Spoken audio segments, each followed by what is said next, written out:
السلام عليكم ورحمة الله وبركاته. walaalaheyda qaliga meel walba dunida daafaca ka joogtaan waa walaalkiina Faarax Jecelo. halkan naga daawanaysan waa isla Faarax Jecelo. haddaad ku cusub tahay please subscribe. waxaan idinku baraarujinayaa inaad waqtiga qiimihiisa garataan oo intaad dayartiin aad ka faa'iidaysataan si markaad gabowdaan aydaan qoomamo u heshin. haddaad maqasho maalqabe, aqoon-yahan, caalim ama cid kastoo nolosha horumar iyo tadawar ka samaysay, iskama noqon waxa ay noqdeen waxa ay ku noqdeen ka faa'iidaysiga waqtiga iyo adeegsiga maskaxda. maalmo kooban oo aad ka faa'iidaysatay xusuustoodu waxay kuu dhashaa farxad, halka maalmo kale oo kooban oo waqtigaaga ka mida oo kaa dayacmay xusuustooda kuu dhasho murugo iyo qoomamo. sida xoolaha xero loogu ilaaliyo ee hantida qasnad ama baan loogu ilaaliyo, ee sumcadda iyo sharafta dhowrsooni iyo dhaqan wanaagsan loogu ilaaliyo, waqtigiina ku ilaaliya dadaal oo siday biyuhu bilaa midab, bilaa ur, bilaa dhadhan u yihiin, noloshu yaana idinka noqon bilaa tacab iyo bilaa dadaal. dadkuna laba nooc ayuunbay u qaybsamaan: qof rajo iyo damac leh iyo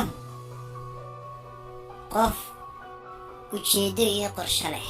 inta badanna waxay wax u hagaagaan ka qorshaha iyo ujeeddada leh.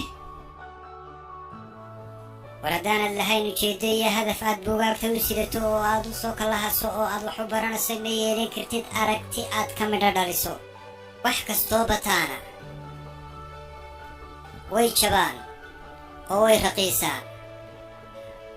marka laga yimaado akhlaaqda iyo camalka wanaagsan, haddaad suuqa baabuur liina maanta soo geliso ood haddana berri soo geliso oo sahan dambe soo geliso, ay liintii suuqa qabsato, haddii 500 shilin la siinayay badashadeeda kadib waxaa laga yaabaa in 100 shilin la siiyo. wax kastaana sidaasay u jabaan marka laga reebo dhaqanka wanaagsan iyo acmaasha suuban. khayrka ugu weyn ee qofku naftiisa u sameeyaana waa inuu akhlaaq yeesho.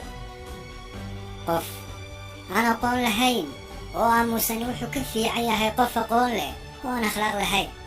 sida geedka hadhka fiican leh dadku u jecel yihiin inay hoos fadhiistaan, ayay qofka wanaagsanna u jecel yihiin inay la rafiiqaan. afka wanaagsanna waxaa ka fiican dhaqanka wanaagsan.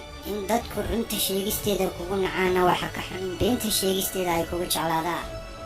siday cagtaadu dhulka meesha boodhka leh raad ugaga tegayso ayuu dhawaqa iyo codka afaaga ka soo baxayaa dhagaha dadka saamayn ugu yeelanaya. markaa ha isku dayin inaad codkaaga kor u qaaddo oo aad qayliso. waxaad se isku daydaa inaad habfikirkaaga kor u qaaddo. mar kastood habfikirkaaga kor u qaadana waxaa isbeddelaya habdhaqankaaga. mar kastoo habdhaqankaagu isbeddelana waxaa isbeddelaya habnololeedkaaga. dadkuna intay aqliga ka fikiraan waxaa ka badan intay indhaha ka fikiraan. noloshu ma dhammaato balse way isbeddeshaa. fursaduhuna ma qarsoomaan balse way dayacmaan. 7 maalmood ee toddobaadka ku jira miyay kaa wada farxinayaan? sow maalin kugu adag iyo maalin ku wanaagsan bay yeelan maayaan. sidaanay 7 maalmood ee toddobaadka ku jira ku wada raalli gelinayn ayaanay dadkuna ku wada raalli gelinayne. ha u fiirfiirsan. qof kastana ku ixtiraan dhaqankiisa, hana ka doonin dabeecad isku wada mid ah, waayo ma jirto dawo dadkoo dhan si isku mida u wada dawaysaa iyagoo xanuunkoodu kala duwan yahay. haddaad iminka hawl wanaagsan qabato, dadku ma ilaawayaan hawsha wanaagsan ee aad qabatay, mana xasuusanayaan waqtiga aad ku qabatay intuu leekaa iyo dhibta aad ka soo martay. sidaa darteed iska ilaali fudaydka iyo degdega si hawl kastood qabataa u wanaagsanaato. waxaa laga yaabaa inay idinku jiraan inamo farshaxanka iyo sawir gamceedka ku fiican. haddiiba ay dhacdo oo lagu yidhaa bal doqonnimadu siday u eeg tahay sawir ku muuji, waa suuragal inay kugu adkaato sidaad u ekaysiin lahayd. laakiin doqonnimadii iyadoo daayar oo aan daalayn oo aan nasanayn ayay 24 saacadood ku soo hormartaa. mar haddii baraha bulshada ay ku murmayaan 20 jirro ku doodaya reerkayagaa reerkiina ka wanaagsan, reerkayagaa reerkiina ka wanaagsan, reerkayagaa reerkiina ka wanaagsan.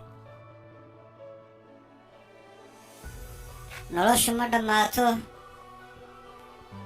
balse way isbeddeshaa fursaduhuna ma qarsoomaan balse way dayacmaan